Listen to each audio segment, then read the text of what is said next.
All right, what's happening, everyone? Welcome to a brand new episode of Total Football Club brought to you by the Blue Wire Hustle Network. My name is Alex Perez. Thank you all so much for joining us yet another week. We're getting closer and closer to Christmas, and it surely feels like the Christmas spirit is upon us. Follow us on Twitter, on Instagram, on Facebook, on TikTok at Total Foot Club. Subscribe to the podcast, Apple Podcast, Spotify, YouTube. Rate, review, do what you got to do. That goes a long way, and we definitely appreciate that. Let me bring on my guy with the Chelsea hat, Chris Sued.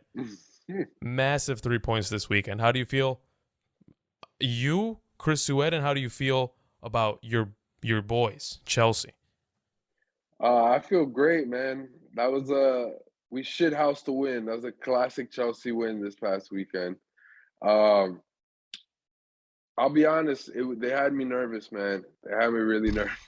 They had me really nervous, but it was a really entertaining match, and I think what happened was we saw a winner's mentality, and I know that's very biased of me, but I think after the last couple of results didn't go our way, some of the players that were on that pitch were like, "Fuck no, we're not gonna lose. We refuse," and that shows me a lot of promising signs for this year. So we're still in the race, you know.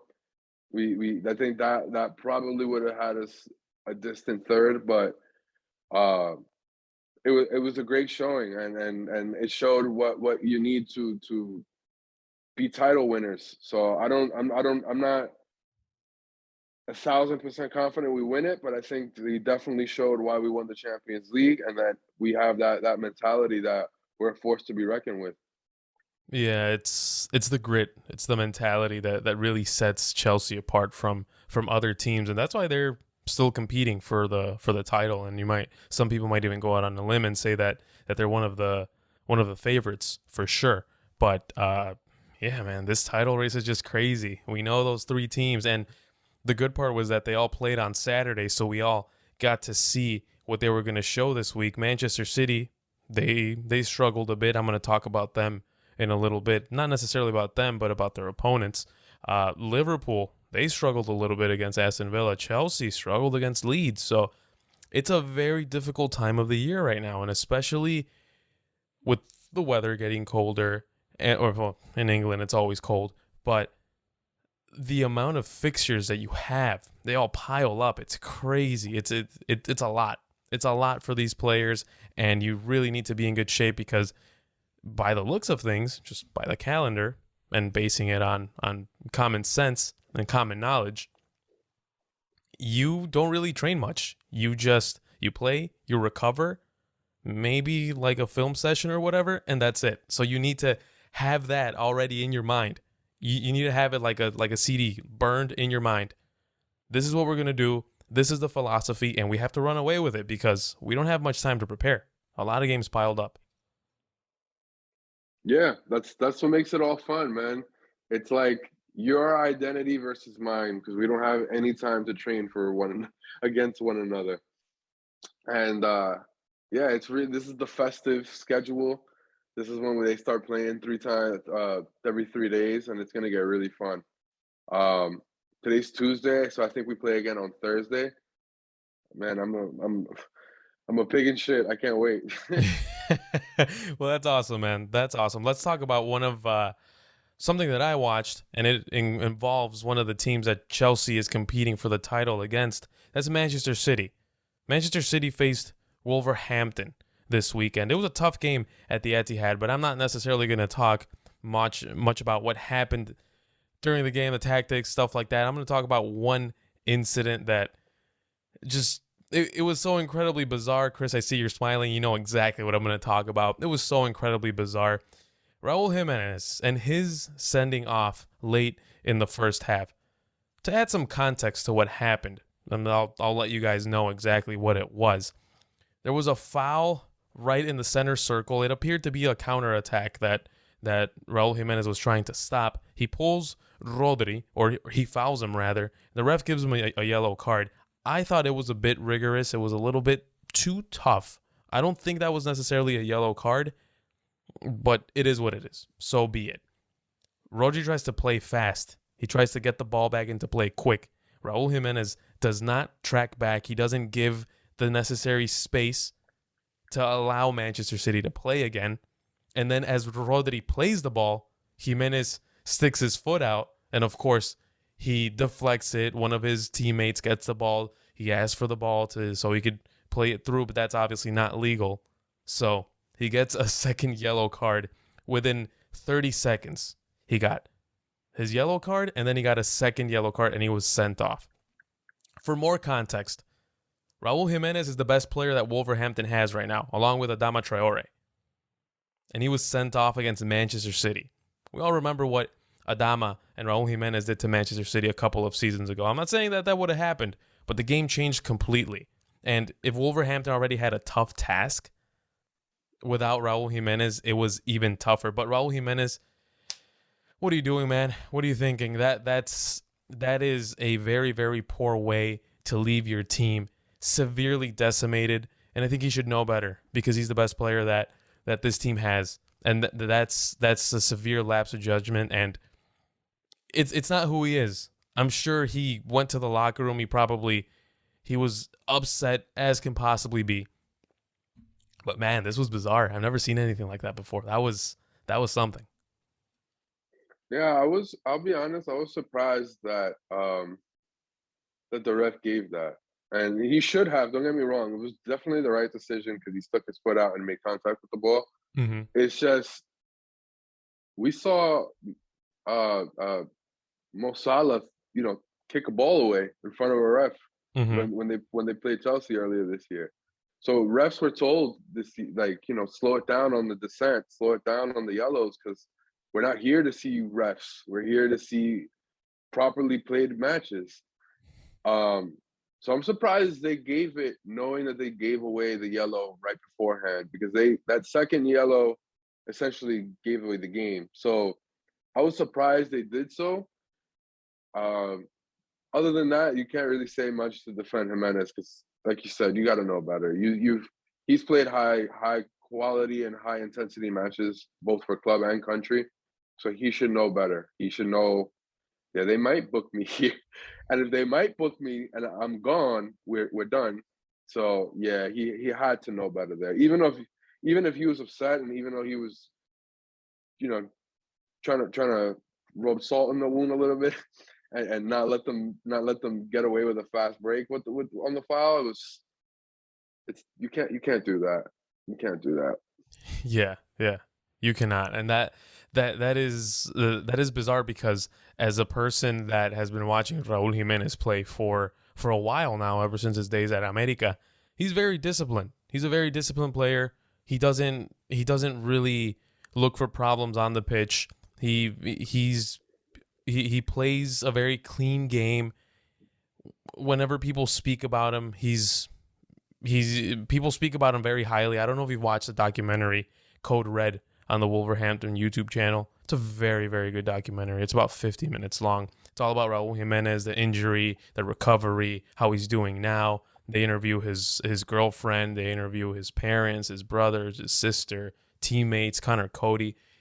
Everyone speaks so highly of him. Granted, it's a documentary about Raul Jimenez, but even outside of that documentary, people speak very highly of him. So that's why I think that it was just a lapse of judgment. Maybe it was just frustration for Raul Jimenez because that's not the player that he is. That's probably not the person that he is because, again, everyone speaks so well of this Mexican sensation. All right, Chris, what did you watch this weekend? And I think I know what you're going to talk about.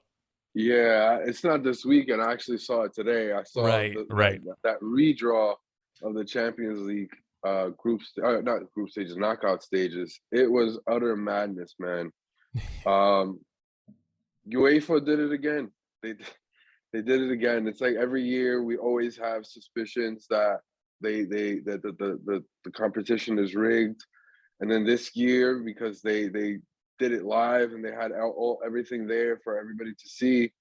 All the clubs and all the fans called them out on it. So it was a unbelievable spectacle this morning when all the clubs involved issued statements that they were sending appeals to UEFA for the Champions League draw. Instead of seeing who my team was going to play against, all I saw was UEFA did it again. It was like, oh my god! And then watching the redraw was a spectacle upon its own. Like just watching these guys trying not to mess it all up.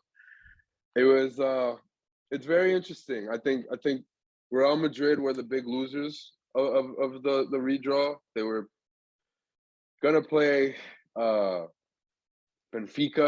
before on the first draw, and then ended up playing PSG on the second. So I don't know if that's a little revenge for the Super League that they tried to pull off last year, but it is gonna be something special, man. Now with the added drama of all this, it's like now Mbappe gets to go to the Bernabeu, Ramos and Di Maria and Hakimi get to get their vengeance as well. Real Madrid gets to try to stop Ramos. So there was a lot of really tantalizing matchups. I think Liverpool got matched up with Inter Milan, which is going to be a fantastic matchup. Chelsea got Lille, and everybody's saying that Chelsea is celebrating that because of the people we could play, Lille are probably the weakest historically. But me personally, I see Lille with Jonathan Davids and all these great players, and I can't do it, man. I can't put it past that they can have a result against us. They just won League One last year, and I think it's like the perfect trap game. And I felt that way when we played Porto last year as well. Like this is a really strong team that no one's taking serious, and we should steamroll. But those types of matches are really tricky. So I think everywhere across the board, that whole group of 16 was just really interesting and fun.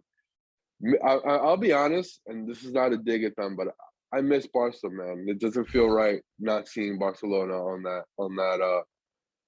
that page. It's like, I don't know. It's going to be fun seeing them play against Napoli, and that's a whole different topic. That's the Europa League, but it is different to not see them there. But with all the drama of the draw and then the redraw and then all these really casing matchups, we got enough drama as it is. But me personally, it's a little weird not seeing old gang there. Yeah. Well, three things that I want to touch on and piggyback on what you just said. The first one you forgot. I think you forgot to mention Messi going back to the Bernabeu, playing against Real Madrid. True. That is, we all know. Yeah, exactly. The jersey. He might, if he scores, he might take it off and show it again. Not with the 30, not with the 10 anymore. The second thing, Barca versus Napoli is going to be fun for who? Not for me, because I don't think Barcelona is going to advance. Honestly, I don't think they're going to advance. Napoli, I haven't watched much of Napoli this season, but I've seen some of the numbers that they're putting up. It's not the end all be all. I know that. I personally am not a big fan of just looking at the numbers, but still, you start a league undefeated for 5, 6, 7 games, however long it was, however long that streak was. I think that it's probably not a fluke. And the third thing, this is a question for you and a question for everyone listening. Have you ever heard, Chris, of the hot and cold balls theory? Not necessarily a theory, because someone actually came out and confirmed it, but have you heard it? Yeah, I have. I heard it, but I'm not like too well versed in what it is. But in essence, they cool some of the ping pong balls so that they I guess they come up, or they cool both of them and one of them stays warm, so that one comes up. But I just know that they manipulate the ping pong ball somehow so that they have a certain outcome. Exactly. And you know who was the person, and actually I'm going to confirm this myself just with a quick Google search. But before I even begin, do you know who was the person that confirmed that to the world? Who's that? None other than former president of FIFA, Sepp Blatter. He confirmed it himself a year after he resigned. He said it. He's like, yeah, we use hot and cold balls to fix the draws in the World Cup. That's what we did. Fuck. That's scary. That is scary. And he said that in European championships too, or UEFA tournaments. So what makes you think that they don't do it still? Just because those guys aren't around and they're not in front of a camera anymore? You think Gianni Infantino really cares much about the integrity of the game? You think Alexander Cheferin cares about the integrity of the game? No, they care about the business. They will always care about the business because that's what it is. I was actually reading a YouTube comment this morning because I looked up one of the videos and it said, who else feels like soccer? Well, they use football. Who else thinks that football just became a business a few years ago? It doesn't even feel like a sport anymore. And a lot of people were really commenting on that. I don't necessarily agree with it. I feel like there's still plenty of passion in this sport. Fans, players, owners, whatever the case may be. But there is a lot of people that are in it just to benefit financially at the expense of people like us who are incredibly passionate about the game. But man, I mean, does this make you question every other draw that you've seen? I didn't really take them as serious as it was, but this is like, all right, now you guys got caught, and I'm glad that there is evidence, cold hard evidence. How do you feel about the other draws, Chris?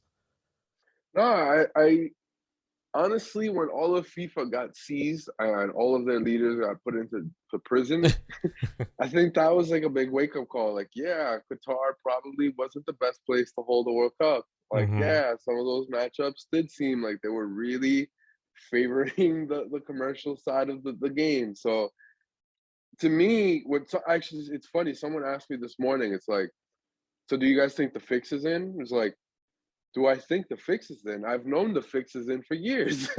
Like this isn't a new story. It was funny that they did it live today and everybody saw it, which was like a really big red flag. But yeah, this was that UEFA, that FIFA have their hands in the draw so that they get the best possible matchup commercially.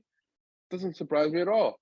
Doesn't surprise me at all. And Sepp Blatter, all of those guys are in prison and you know it was all for getting paid off and all that stuff. So yeah, it doesn't surprise me at all. I will say to your point, the game has definitely gotten more commercialized. Yeah. Where with NBC now getting the TV rights over here in the States and um, a lot of eyes, a lot of money in the Premier League now, and by that extending into the La Liga and Serie A, because now ESPN have their hand in certain leagues. It's like it's definitely getting to a weird place where like you can kind of see like all these big names are going to be at these big clubs and they're going to be playing every summer because all these conglomerates and major corporations and companies and organizations stand to make major profit off of it. As a fan, I'm not going to sit here and say I hate it. I love to see these big matches and see these as many matches as I can. But it's crazy because we had a segment a few weeks ago about the World Cup every 2 years. It's like that's they're gonna have a World Cup every year. They're gonna have a major tournament every year. These guys are not gonna have any rest because that bottom line is what's important for everybody. Yeah. Yeah, absolutely. And that it's sad again because the people that are most passionate about the sport are the ones that end up paying. And that's really where it is. And you can even see in some of the broadcasts the way that they try to cater to the casual fan with bringing in actors and singers and wrestlers and this and that. I'm like, I don't really care what Sheamus from the WWE has to say about Liverpool. I don't care. Just Yeah, put on the game, you know? I don't really care what actor so and so has to say. Just just play the game. You guys can do your talking like the pundits or whatever, and even them kind of get tired of them after like 15, 20 minutes, right? But yeah, just put on the game. That's what we care about. But obviously that's not what sells. They want to make it appealing for every kind of fan, not just the hardcores like you and I. So it's complicated. It's crazy. The game is globalized. It's so commercialized now. Any little opportunity to make a quick buck, and by a quick buck, probably like hundreds of millions of dollars, pounds, euros, whatever.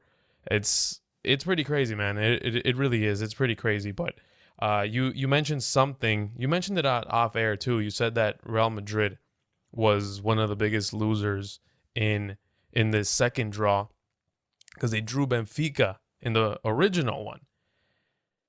I mean, what did Real Madrid expect? Was UEFA supposed to scratch their back for 80 years or so? They were, then excuse the language, but they were supposed to get fucked at some point, and now they did. Too bad. Too bad. Like, seriously, who feels bad for Real Madrid? Let's be honest. I don't. I'm probably not the best example either. Don't ask me much, but I don't feel bad. I don't think anyone else does either. Because they're probably going to win. Let's be honest. Yeah, they're Real Madrid. It's like, does anybody feel bad against the USA Dream Team when they have to go up against one of these other clubs or other national teams? It's like Mm-hmm. you're expected to win. I know it's PSG, and that it should be fun to knock down PSG. You know, they Mm-hmm. took all these they either took your players or they took the players you wanted to sign, or kept the player that you wanted to sign. Wink, wink. So it should be fun putting them to the sword. And I think me personally, I learned that last year when my club went all the way. It's like, shouldn't this is the Champions League? You shouldn't shy away from anybody. I know you don't want PSG in the round of 16, but if you don't get them in the round of 16, you'll get them the next round or the one after that. So if you're trying to win this whole thing, shouldn't fear anyone, shouldn't shy away from anybody. So for Real Madrid, it's an opportunity to knock off PSG and reclaim that favorite status in this competition. Show all the gains that they've got under the new coach, and make Messi, make Ramos, make Hakimi, make all these guys pay. Yeah. Yeah, absolutely. And of course, there's a lot of different factors in this game, the ones that you mentioned, and then Mbappe with his could be his rehearsal for a big move this summer. Could very well be. You never know. There's so much at stake in those games, but yeah, I mean, UEFA just didn't do themselves any favors this morning or yesterday in the morning. They our time, of course. They didn't do themselves any favors, and they kind of exposed the, I don't want to say fraud because that's a bit of a big accusation, but it is a fraud. I mean, it looks like a fraud. It feels like one. It is one. These whole draws. So they exposed themselves. Too bad. So sad. That's what happens. If there's no integrity, if there's no transparency, that's what happens, right? Anything else you want to add before we move on, Chris? Just same old UEFA, same old FIFA. You can change the top, you can change the face, but goes to show nothing's changed. And chances are nothing will change. All right, we're going to take a short break. When we return, we're going to talk about La Liga race. Did Real Madrid seal their title this weekend already, and it's only December? We'll be right back. Thank you very much. All right, and we are back. Chris Sued, Alex Perez. This is Total Football Club. Let's talk about La Liga, Chris. We haven't really talked about the league much. We've talked about Barcelona in these past weeks. Of course, we know that they had a managerial change. That's why we were talking about them, but we haven't talked about the top dogs. We haven't talked about Real Madrid, and this weekend they played against Atletico Madrid, Madrid Derby, and they beat Atletico 2-0, pretty convincingly too. I ask you this, Chris, do you think that Real Madrid sealed their title already? It's only December. They have a pretty hefty lead at the top of the table. What do you think, Chris? Do you think that this is signed, sealed, and delivered? I think it is. I think it is already. I know it's very early. There's plenty of matches to be played, injuries, anything can happen. But man, if Atletico Madrid are their closest competition and they already beat them in the head to head and beat them pretty handily, I don't know who else can make that jump. Uh, I've been crying out desperately for it. I really like La Liga. I wanted it to have more quality so that it could hold up and give an alternative product to the English Premier League. And I think this year, with all the other clubs that have stepped up, it's definitely more competitive than it's been in a long time. You got the Real Betis, you got the Sevillas, you got the Espanyol, all these teams that are, you know, historically, pretty big. Not the Giants, but historically, they've been there. They've been at the top of the league before. They're finally there and actually pretty have been pretty consistent. Looking at all those clubs, they have quality across the board. None of them match up to Real Madrid, and they're not even close regarding the points. So it's really hard right now to sit here and say Real Madrid won't win this league at this point. Um, you mentioned something this weekend that I think is very fair. Their formation is dated. They play a 4-3-3. I think you'd be hard pressed to see attacking modern sides with that formation now. But um, they're really organized. They're really organized. They're gritty. They know how to win. Um, they don't have a major weakness. You look at their defense, Militao and Alaba are playing really well. If anything, if you could sit here and pick and choose, you'd probably say that right back position is probably their biggest weakness. But their defense is pretty solid. Their midfield goes against anybody in the world. And Vinny and Benzema are absolutely shredding everybody they play. So I think and Ancelotti has managed this team before, has been in the clubhouse before, has managed this league before. So it's not like anything's gonna come at him and really surprise him. Barca don't seem like they're up for it this year. They're in a transitional year, which is fine. And other than that, who do you have? I don't know another. I don't think Atletico pose a big enough threat to them. So I think it's done. I think they're runaway winners. Yeah, and you also compare the squads, Real Madrid and Atletico Madrid. I think it's safe to say that those are the two best squads, man for man, in the entire league. And you saw how they matched up this past weekend, and it wasn't even close. It wasn't even close at all. But I do feel that even the way that Real Madrid is managed and the way that Ancelotti keeps it simple, very like Zinedine Zidane, and it's obvious because Zinedine Zidane learned from Carlo Ancelotti.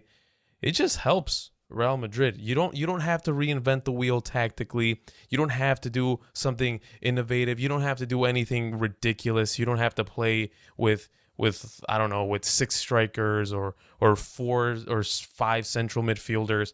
You just do what you know how to do best, and it's that 4-3-3, just like you said. And you play with that. You have Karim Benzema that's scoring at will.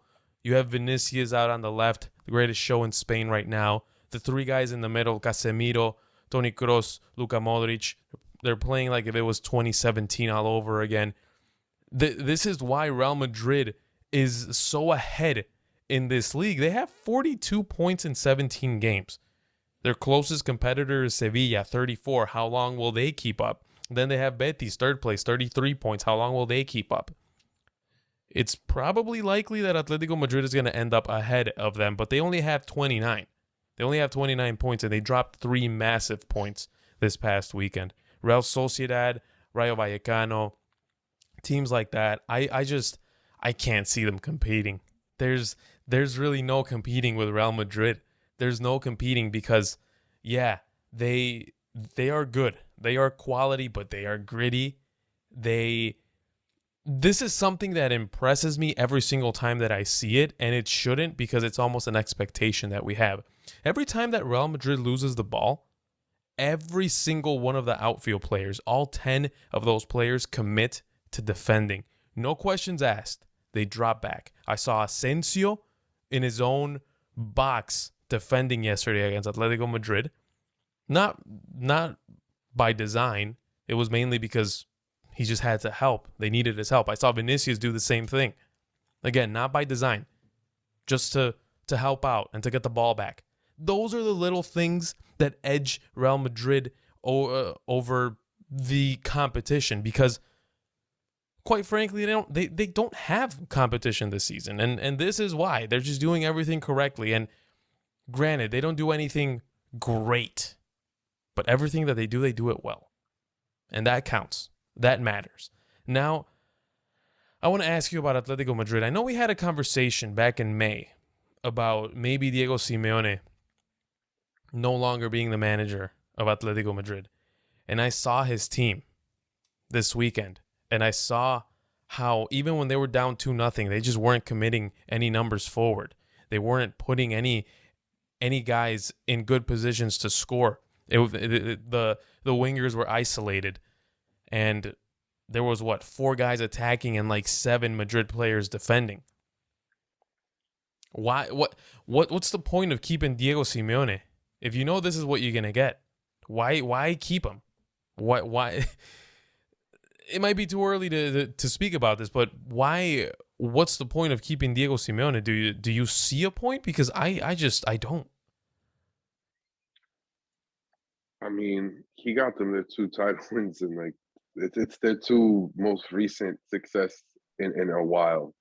So it's tough because if it were me, I've been watching Chelsea for 11 years. We've spoken at length at this. I've seen them been successful managers.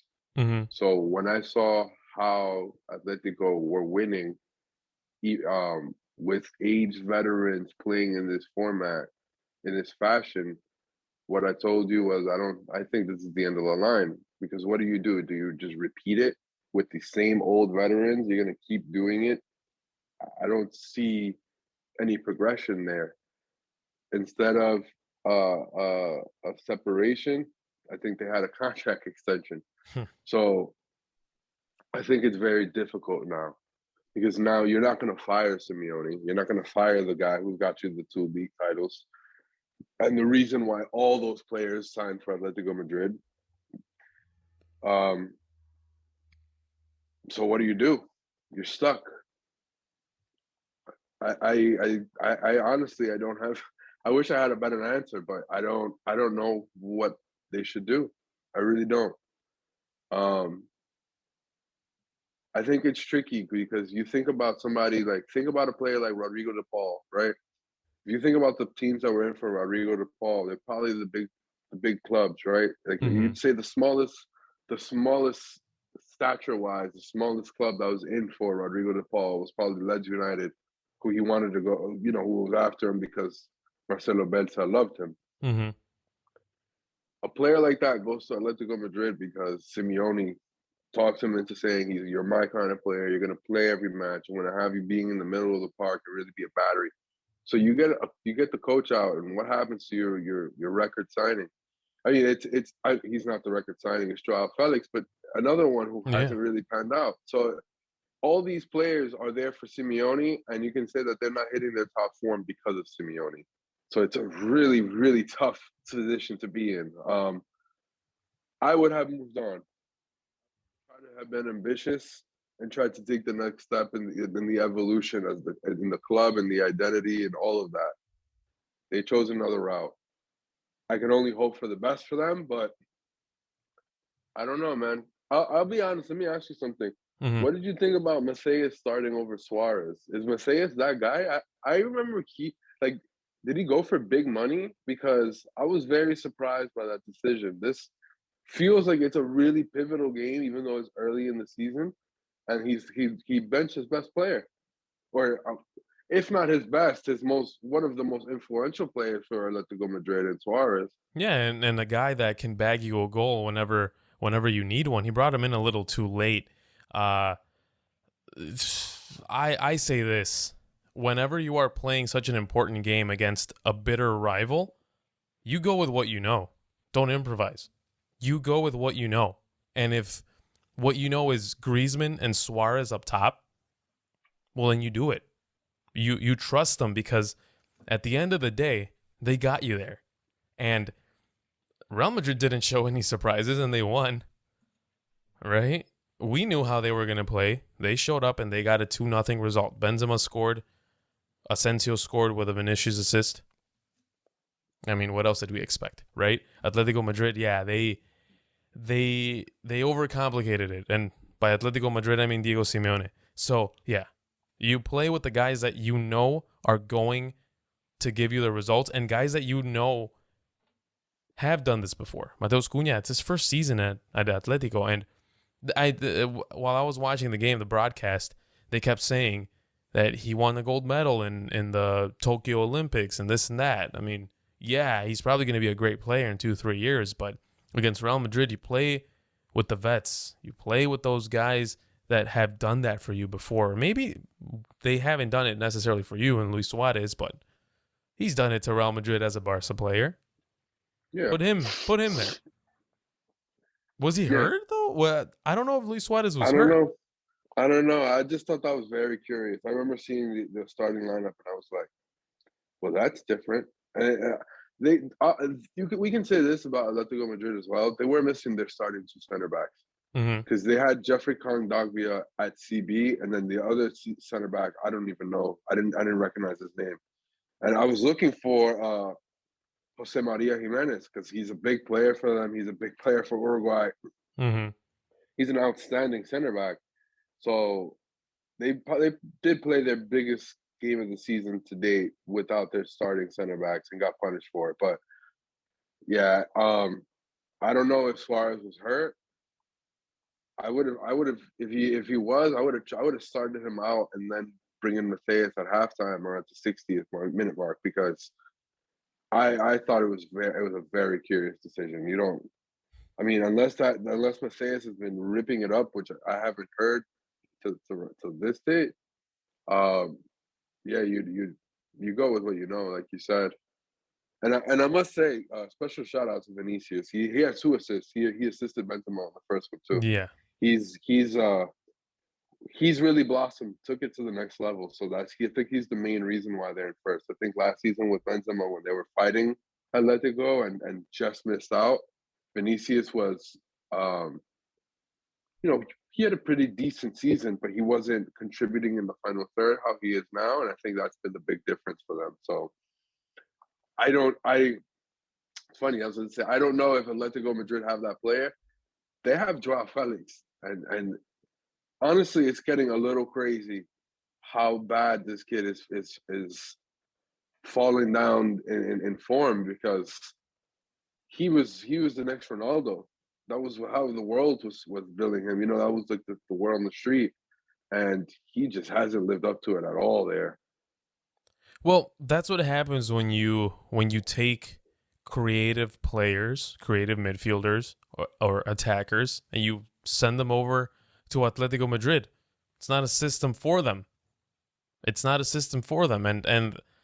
the crazy part is how much money they paid for Joao Felix and how misused he is. This just goes to show that he probably wasn't a signing that Diego Simeone asked for. And I'll be honest, when I heard that he was going there, I thought, so they are taking the next step. He and the club are gonna take the next step and try to not be so defensive. I was wrong. They try to pigeonhole him into being into a defensive team, and it's really painful. That kid's got to move, man. Yeah. He has to. He's not doing much there. It's his career stalled. The good thing is that he's 21 years old, 22, something like that. So yeah, he's young.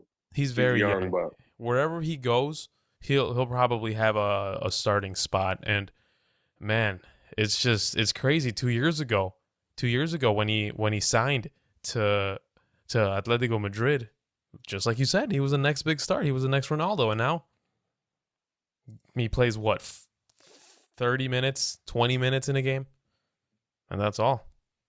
They bring him in when they're down 2-0, or when they're down. He should be starting. He has the quality to start. But yeah, I'm also glad that you brought up Vinicius, because I don't know if you remember when he first arrived, Karim Benzema wasn't very fond of him.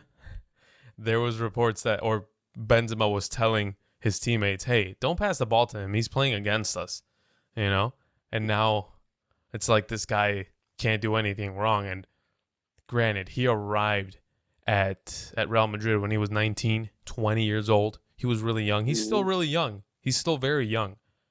But it took him a while to become that player, and especially filling in the boots of the left wing at Real Madrid. We know who occupied that position for so long. It took him a while. He probably struggled mightily, and none of us knew what was really going on, but he blossomed, just like you said. I think that's the perfect term. He blossomed into that player, and now he's the most fun, entertaining player probably in the entire league. He has to be with no Ronaldo, no Messi anymore. Yeah, He's up there. he's electric. Yeah, I was telling you when he came off, it felt like the show was over. Like Mm, every time he had the ball, it was like magic was about to happen. So he.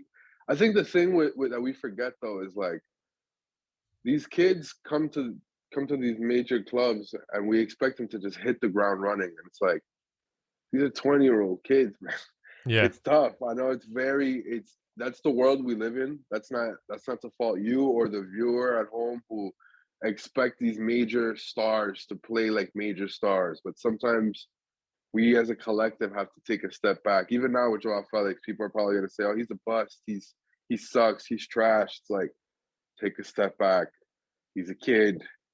Sometimes you need a few years to develop into what you're going to be. I Mm, think with Vinicius, I think he had a really good year. Good, not great. Good year, his first year. And then they signed Eden Hazard, which, listen, if you know me personally, that's my boy. I love mm. Eden Hazard. He's like one of my nephews. Like I consider him one of my sons. But That's so I cool. even when it happened, I was very confused as to why. Because it felt like with the entire team, that was the one spot where they had a young, upcoming talent, and you're gonna block him, block his path to the first team and take his minutes away. But it's Real Madrid. You buy the best, and you get the best, and you supplement with the best. So I understood it from that logic, but he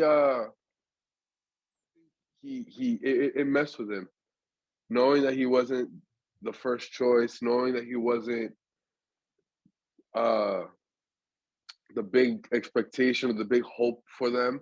I think it messes with somebody when you have that doubt and it hits your confidence, and then you make a bad pass, and then you start getting some dirty stares. It's like it's a lot. It's a lot of pressure playing for these big clubs. You look at and it's hard because they come from big clubs themselves. But you look at somebody like Ousmane Dembele. You think he forgot to play football?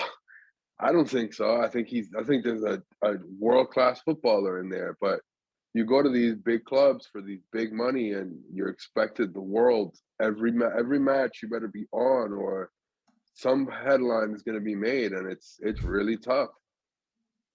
Well, yeah, yeah, and that's something that viewers or just people in general don't necessarily talk about enough, is that the mental side of this game is so incredibly important, and people just don't talk about it enough. And using Vinicius as an example, because he's who we're talking about, this kid, again, at the age that he went to Spain, a kid, that's what he was. And he's still a kid. Yeah, He doesn't speak the language, probably one of the first times leaving his city, let alone his country, right? It's a lot.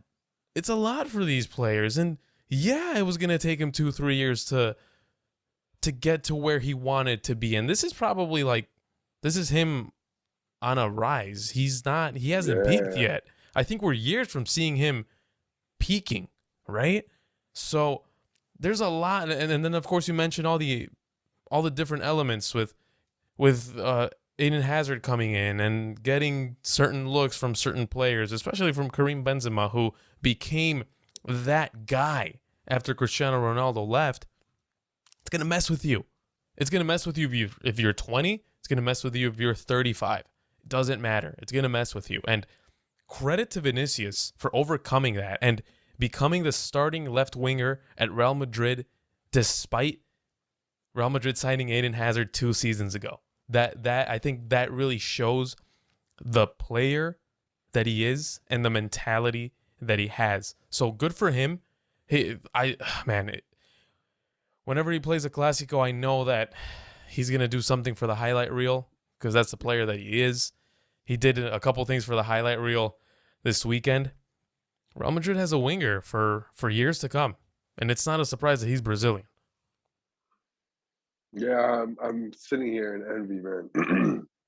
I'm a Brazilian national team fan, so Mm-hmm. I want one of myself. Willian was never that stylish at Chelsea, so I've always wanted a Brazilian winger at Chelsea. So I'm sitting here in envy. I wish we could get, or maybe we get Rafinha or something. But Hmm. yeah, Real Madrid is just killing over there with Vinicius. They got one, and then they got Roddy on the other side, Rodrigo, who Yeah.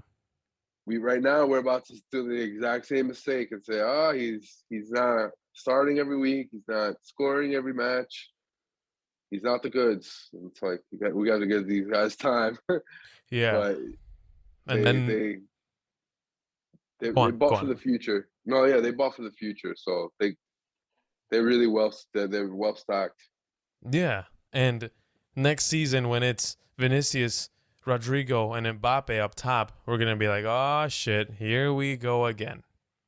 I think it's gonna be Vinny, Benz, and Mbappe, and I think Okay. Rodrigo is gonna be off the bench, or maybe he goes on loan and then comes back, and then they start implementing him as Kareem gets older. But I think they're gonna have Mbappe and Vinicius on the wings, and that's gonna be absolutely ridiculous.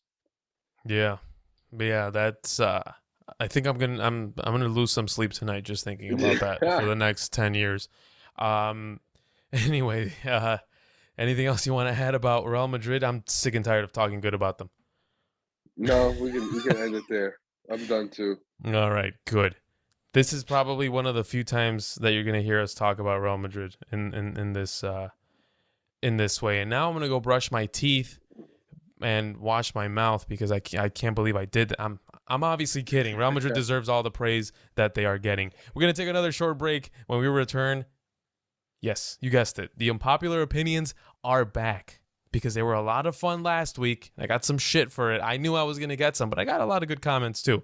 And Chris, I'm sure you got some good feedback as well. But we're gonna bring them back today. We're gonna do it again. That's after the break when we return. All right, ladies and gents, let's finish this off with a bang. We have unpopular opinions again. My goodness, you guys like them. We like them. It's a lot of fun. So, Chris, floor is yours.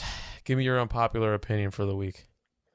My unpopular opinion is that 100 million man Jack Grealish made the wrong move in going to Manchester City. He should have stayed at Aston Villa.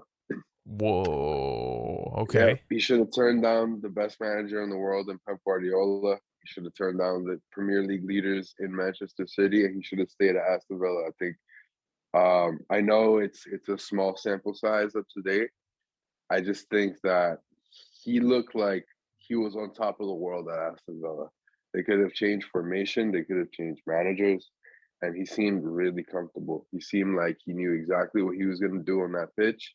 He seemed like he really liked his teammates, like the football was really tailor made to his abilities.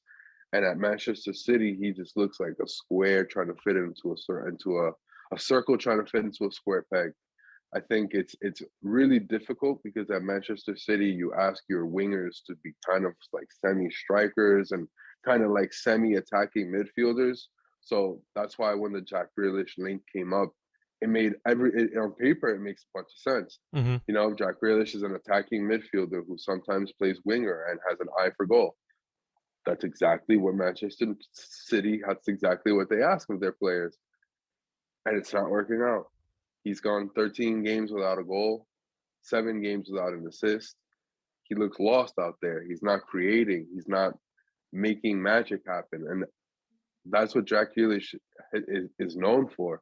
He was at Aston Villa with guys who necessarily won't even make the bench at Manchester City, and he was making them look really really great because he just seemed so comfortable and so on his game there. And I think sometimes the grass isn't always greener. I've seen my share of transfers where guys go to try to get big titles. They try to go to get the big individual awards, Hmm. cough, cough, Eden Hazard, and it doesn't always work out where the team is fine. The Manchester City is fine. They're humming. The coach is fine. It's not his fault. The player, it's not like he forgot how to play football, but it's just not a match. It's just not going to work out. And right now, I'm seeing a lot of early signs that it seems like it doesn't quite work out. And you can't always put your thumb on it when that happens. I can give you another example. Pep Guardiola, he plays a really high press, a really attacking side that scores at will. You give him a Zlatan Ibrahimovic, and what's going to happen? They're going to score 1,000 goals a season. No, it's a very tricky. I guess it's a very tricky side of the transfer where you can't guarantee. You can know the player, you can know his mental makeup, you can see how he's going to fit in with Pep, but it doesn't always guarantee success. And it's not indicative of the player or of the club or the coach. Sometimes it's just not a fit, and that's where I think this is heading.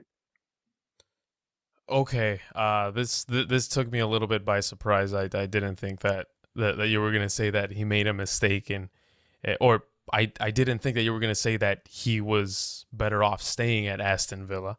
I thought you were gonna suggest another big team. But do you think that this could be a case of Jack Grealish thriving more when he is the big fish in a small pond, and right now that he is just a fish in a big pond, he doesn't necessarily have the same drive because he clearly has the talent, he has the quality.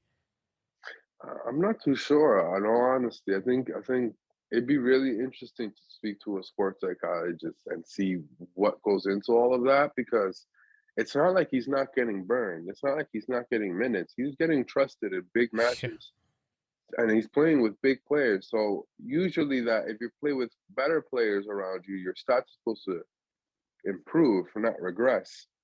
And when with Jack, it just doesn't look like he's enjoying the football much. Looks like he looks a little lost out there, and it's tough. This is one of the most creative spark plugs in the league. So to see him, you know, kind of floundering, it's a little mystifying. There's parts to his game that remind me of Kevin De Bruyne. So Mm-hmm. you would think, that's gonna be a perfect fit. You put him next to De Bruyne, you put him where De Bruyne plays, any of those positions, and it doesn't seem like no matter where they play him, it doesn't seem like he is hitting the ground running on any of these positions. So I don't know if it's the formation. I really don't. Maybe he doesn't like the cold. I mean, Aston Villa is in Birmingham, so it's not like it's beautiful there, and Manchester City's is tundra. But I really don't know. I will say this, and maybe this you know has a bit to do with it. He's Aston Villa grad from the academy. He's an academy graduate. There's pictures of Jack Grealish being 1, 2 years old in Aston Villa gear. So that club's all he knows, all he's known. Maybe leaving the comforts of home where his family is all based and where all his friends go and see all his matches, maybe that has something to do with it. But to you know to not sugarcoat it too much. It's not like all these like we were just talking about Vinicius. Poor Vinicius is in Madrid with no family, no friends, and 20 years old and having to pull it all together. So if that's the case, it's not a good enough excuse for Grealish. Yeah, yeah. It could very well be that mental side that we were talking about last segment too. It takes a lot. It takes a lot. And yeah, you're right. That's all Jack Grealish knows, Aston Villa, or that's all he knew up until July of last or July. That's all he knew. And yeah, he's in a different city, same country, different city, but man, I mean, if he didn't want to do it, he could have easily stayed at Aston Villa. He could have easily, forced his not his way back because he never left, but he could have forced the team to not sell. And I don't think he's regretting it right now, or maybe he is. But yeah, you look at him play and you see that he doesn't have as many successful dribbles as he usually did. He can't take on 2-3 players anymore.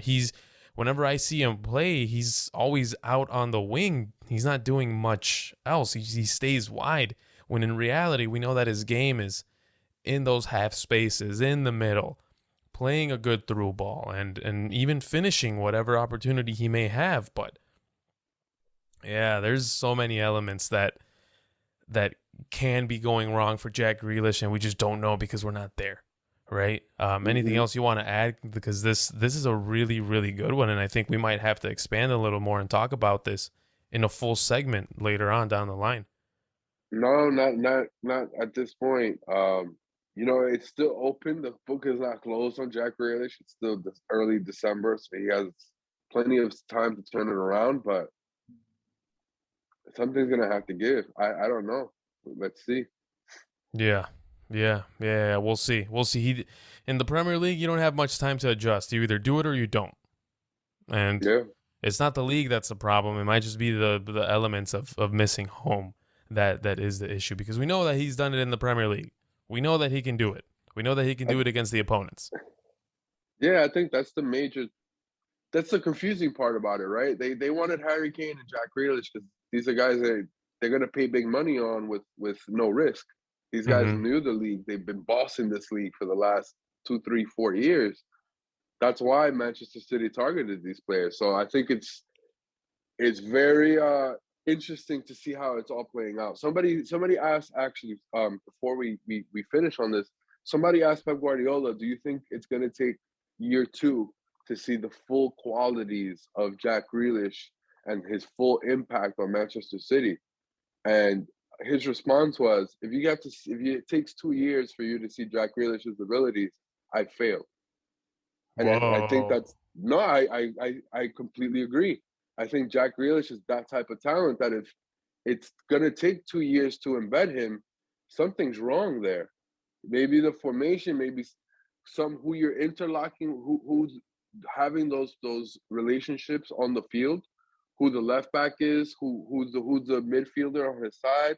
Something's got to give there because you can't have this talent and waste time. Yeah. Well, I had no idea Pep Guardiola said that, but that's a lot of pressure too for Pep.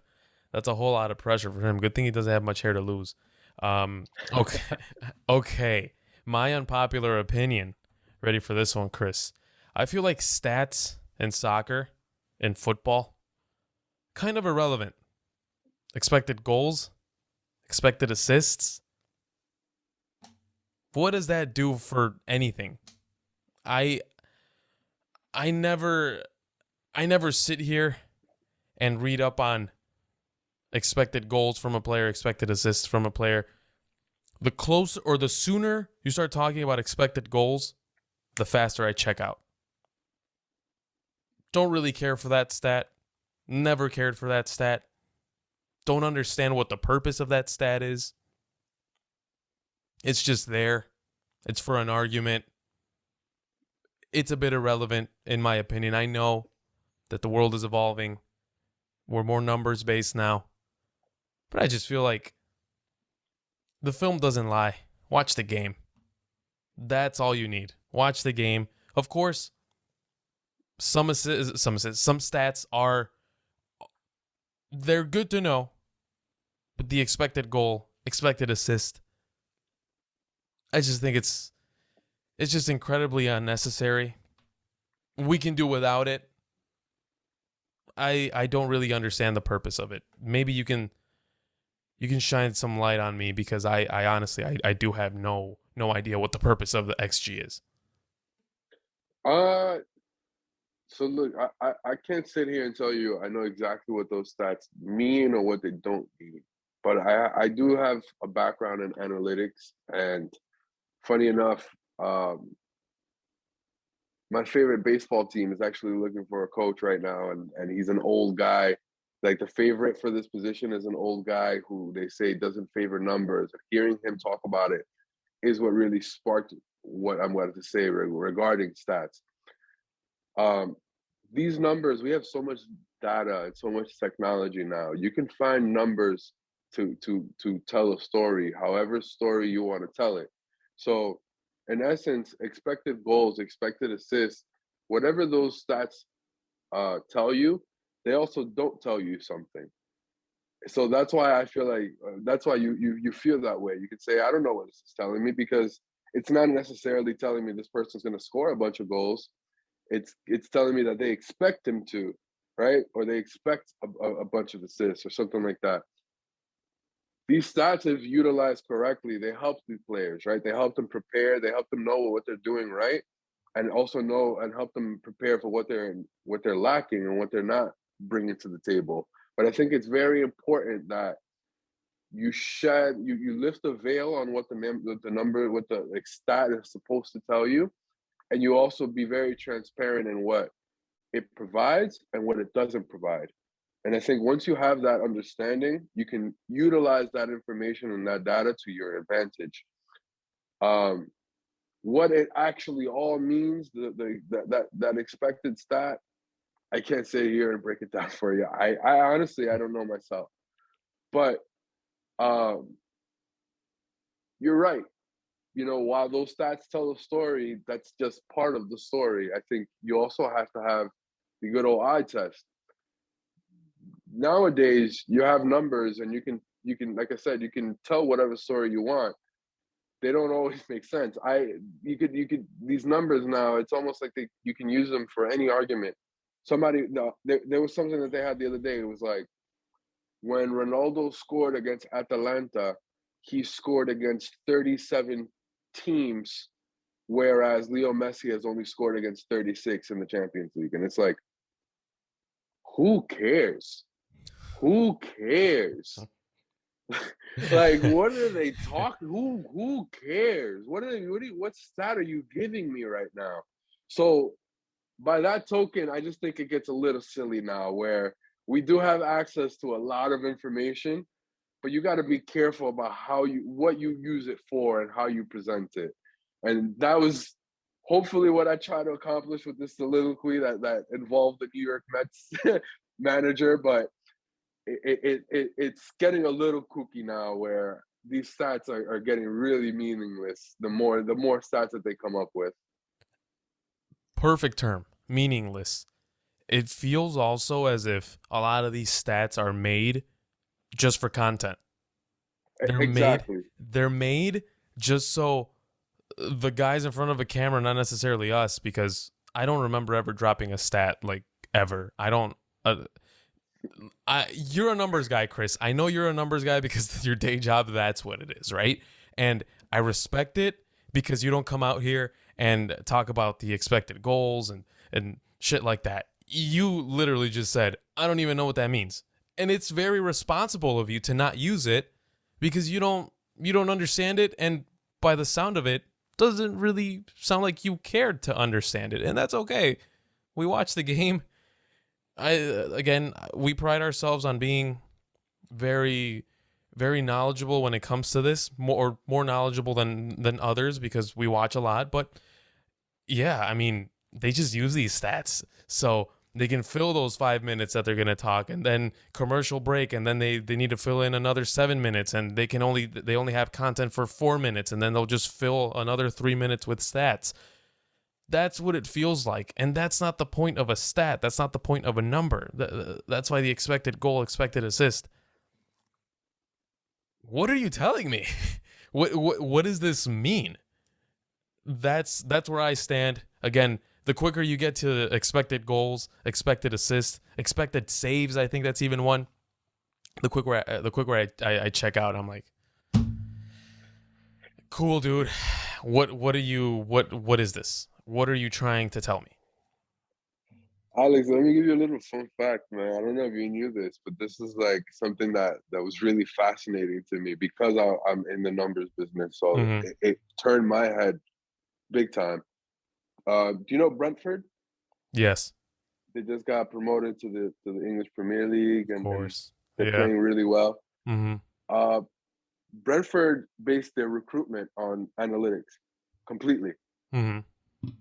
Like what I mean by that is like they have a really beefed up analytics department, and they just come up with all of these stats that we were just talking about: expected goals, expected assists, expected, and they recruit players based on that rather than the old school way, which is having a network of scouts and having going to games and watching them and thinking about how they implement. Brentford completely revolutionized that, and they just completely go based off the stats, and it worked for them. So I think there definitely is a place in the game for it. You gotta have like this blend for it to all Mm-hmm. work. Yeah. Like Brentford, while they really base it off the numbers, they have somebody like Thomas Frank that's really personable. So you probably they have that mix where somebody like that is having the final say over these number based decisions, which is great. That's the kind of mix you need, but it's it could be really useful if you understand, like what I said earlier, if you understand what it says and what it doesn't say.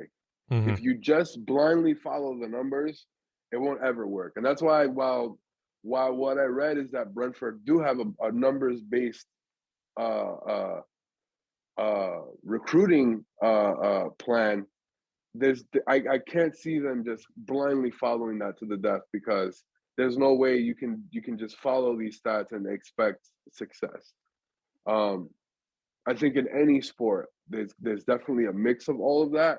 There's a mix of analytics, there's a mix of man management, a mix of luck, a mix of health, a mix of the medical team, which is something we don't really give a lot of kudos to in sports. Mm-hmm. But I think there's a big mix of that into what goes into what is a successful team. So I think there's a place in it, but I think you also have to be very careful not to value one over the other, and utilize all of it correctly. For sure. And did we just create a conversation here, Chris? I think we created a conversation about stats in our sport.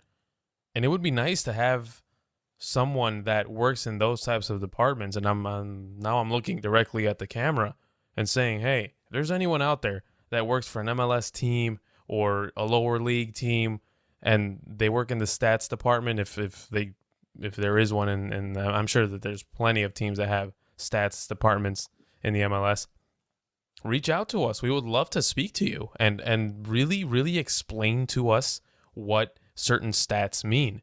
But going back to Brentford and what you were saying about them, yeah, they definitely have a very different scouting model or scouting criteria, rather, or not criteria, model, structure, whatever you want to call it. But I'm sure that the stats are specific. I'm sure Thomas Frank looks at his team, and I'm just gonna say something off the top of my head. We need a left back, but I want a left back or a left wing back because they play with the back three, whatever.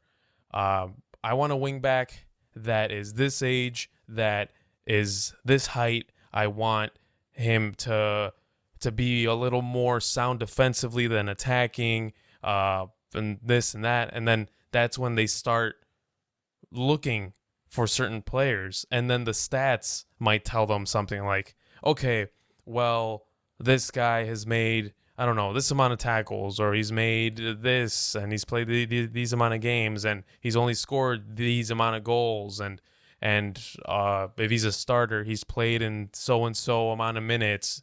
Like, it's very specific for what the coach is looking for. That's what I think happens. Again, I don't know because I'm not there, but that's what makes sense to me. And this is why I'm reaching out and inviting people. This is an open invitation. I would love to hear from someone that is actually there in the nitty-gritty and sees the numbers with this context. That's exactly what I want. But yeah, Chris, this is fun. This really sparked the conversation. Yeah, no, it's something that it is really intriguing. Um, Chelsea had just won the Champions League, and everybody was saying the best. the best run club in London just got promoted to the Premier League.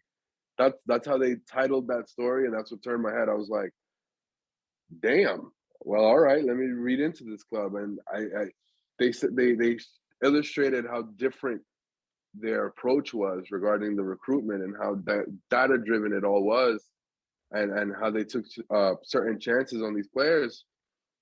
And then I saw them play, and they all, like you said, it definitely is all in unison, because these players that they did recruit, they all suited Thomas Frank's philosophy and the way the team dynamic perfectly.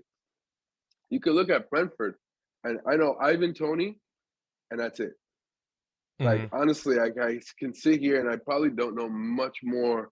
I know there's one more other forward player that plays really well for them. I can't remember his name, but that's my point.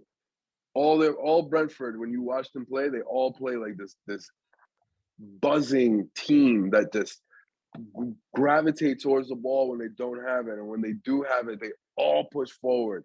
So it's all, like you said, it's the team vision based on Thomas Frank's his plan, his formation, and what he wants out of his team. But then they utilize those numbers to get the right players in, and lo and behold, it's working. It's like Moneyball. I don't know if you've seen that with that movie with Jonah Hill. It's like Moneyball, where you don't necessarily just go for the big names. You utilize the stats that you have in front of you and get the best fit for the team. So it's really a fascinating topic. It's really intriguing, and it's one that's just growing in the game. So that was a great topic from you. Oh man, well, thank you. I appreciate that, and of course, it's great insight from you because you are a person that is very knowledgeable with numbers. So yeah, again, once again, absolutely, once again, open invitation for anyone that wants to talk about this. We would love to hear it. All right, that'll do it from us. We went on long enough. This was very fun, Chris. Where can they find you if they want to contact you? You can find me on Twitter. My name is Chris Solodolo _ That's Chris SOLODOLO _ There you go. Follow him there. And you can follow me on Twitter and on Instagram at Alex Perez FC. Thank you all so much. Take care. Enjoy the week. Goodbye.